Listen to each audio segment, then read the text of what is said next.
So growing up as a kid, I enjoyed playing a lot of video games. I was mainly a Sony PlayStation kid, but I remember growing up with other consoles as well, and also going to my buddy's house to play on other consoles. But today, this isn't about any PlayStation consoles or Microsoft. Today, we're going to be talking about Nintendo products and why I don't really support the company Nintendo at all, despite me playing on their consoles as a kid.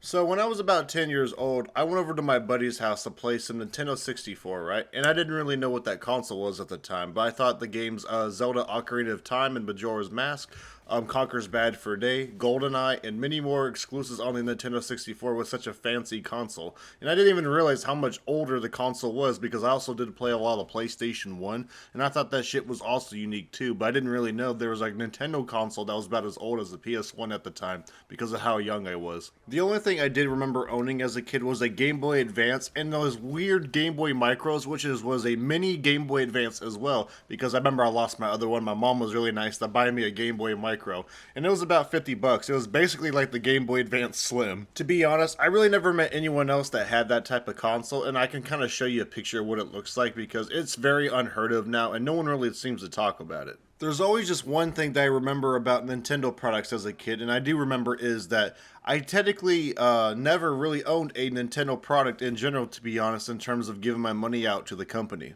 Like, when I was young, as about 11 years old, I discovered emulation on my computer, even though it was a dinosaur, to play some Nintendo DS games because I wanted to play the new Kingdom Hearts 358/2 Days game on DS when it first came out. And that was really the only time I really wanted anything Nintendo related, is when the Kingdom Hearts titles would come to the Nintendo DS handhelds and the 3DS as well. Looking back at all that stuff I did as a kid with Nintendo products, I kind of don't feel bad now because Nintendo nowadays is such a scummy piece of crap company, and they always kind of have been, that I'm fully glad that I never really supported a product financially with my money.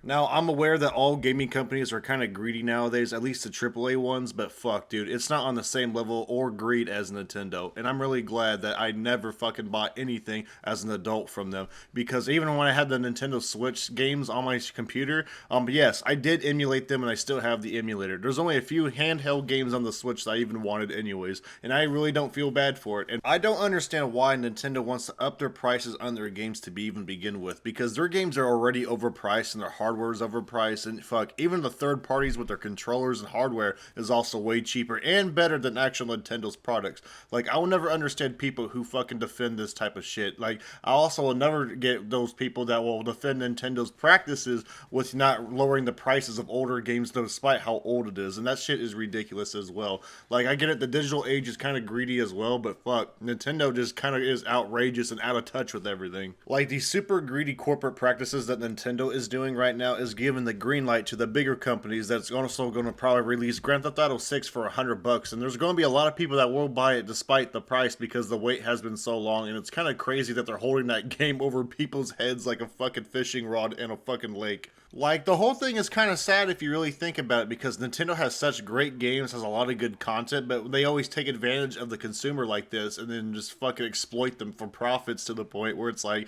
it's not even worth it anymore. Now, the great thing I will say is that the Switch 2 did get delayed, and who knows what's going to happen, but it's probably not going to be in a good way because tariffs are being affected by Sony stuff already, and Nintendo's probably going to hop on that bandwagon and probably raise the prices even more to like $100 games or even more because of this shit. Like, this company kind of reminds me a lot about Apple, you know, because they kind of use this amazing marketing strategies. They kind of promote their product to be extremely well off the more than what it is and everything, and they jump up the prices and shit. But in reality, it's just an overpriced piece of crap that just does not do as well as other consoles, to be honest, and it's not as powerful either. But then the fucking fanboys will also defend this shit, because I also have a friend that defends this stuff to the point where they'll fucking get mad at me for playing Super Mario 64 on a PlayStation 2 that was ported by a fan base, and the game is over 20 years old. And yes, this indeed happened to me, and I found that shit absolutely ridiculous because, one, the game is almost 30 years old, and two,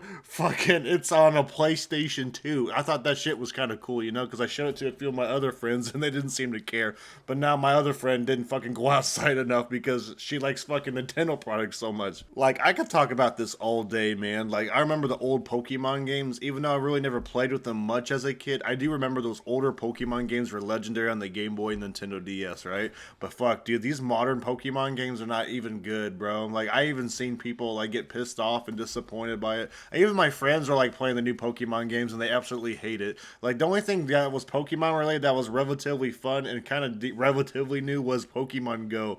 And I don't know if anyone of y'all remember that, but that shit was kind of innovative and crazy because it did bring people together for like 3 months. It was kind of wild. I'll never understand why so many companies like Nintendo will also shut down fan-made projects of stuff that's clearly non-profitable because they'll get sued. Like, I understand you want to protect your product, but obviously if someone's expressing their love for a game or something and they clearly give you credit and shit, don't be fucking paranoid and shut that shit down. Like, I get it, fucking on a business standpoint, you don't want your stuff, like, you know, to potentially be stolen by other people, and I get it because people suck.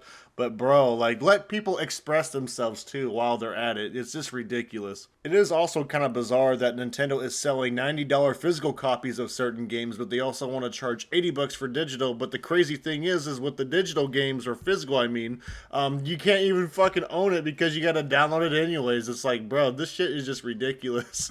And yes, everybody, I am aware that the older games were about 60 to 80 bucks at some point in the 90s, even though I was not fully born in the 90s except for 1998 and older. I do remember that, like, they were only made because of manufacturing costs and not because of things going up because of severe greed. Like, things are not made the same way like they were back then anymore. Like, if you're going to at least charge a game that much more higher up in price, at least finish the products. And I gotta say this, that Nintendo does have some decent games, but fuck, most people nowadays be releasing incomplete games that's been going on for way too long, for the past like fucking 15 years. It's kind of crazy that so many people get away with this still and they just don't seem to care anymore. Like, I do think it's hilarious that a lot of nostalgia heads will say, oh, games back in 2015 were complete. It's like, no bro, no they weren't. What are you talking about? Like, did y'all forget about fucking Ubisoft? Like, don't get me wrong, I do like nostalgia in some ways, but dude, some people have these rose tinted glasses thinking that things were so perfect back then. Like, nah bro, like, things were kind of rough back then at times too, especially in the gaming industry. False advertising graphics through Ubisoft's E3 trailers, like, bro, people fucking forget so easily. The last Nintendo product I can remember that was fairly priced and it was a lot of fun was the original Nintendo Wii, and that shit was a blast, man. And it wasn't that super expensive. Like, yes, it was a little higher up in price when it first came out, but that shit was no motherfucking $700-800, that's for sure. Like, I remember in 2006 that a lot of people were complaining about Sony's PlayStation 3 being $600 and it was only 20 gigabytes because it had a PlayStation 2 and a PS3 hardware inside the same damn console. To wrap things up about this little mini rant is that do not support Nintendo products in the foreseeable future, and please do not even fucking give them any hard-earned money. And honestly guys, if you guys have any type of emulators you can to pirate their shit, because they were the first company to try to shut down shit like that for old ass games, go right ahead, man, go find that shit, because I don't blame y'all one bit, dude, because Nintendo be just be getting worse and worse every fucking year. Anyways, everybody, thank you guys so much for watching today's video. If you guys have any thoughts about Nintendo and their products, or whatever you feel about the Nintendo Switch 2, feel free to leave a comment in the comment section below, because I would definitely be glad to hear y'all's thoughts and opinions. Also, to anybody new to my channel, I am not a gaming news channel. I'm just that old guy that plays Call of Duty and old video games while talking about life and give my opinions on certain things that I'm passionate about. Anyways, everybody, I'll see y'all later and I'll catch y'all in the next one, so peace.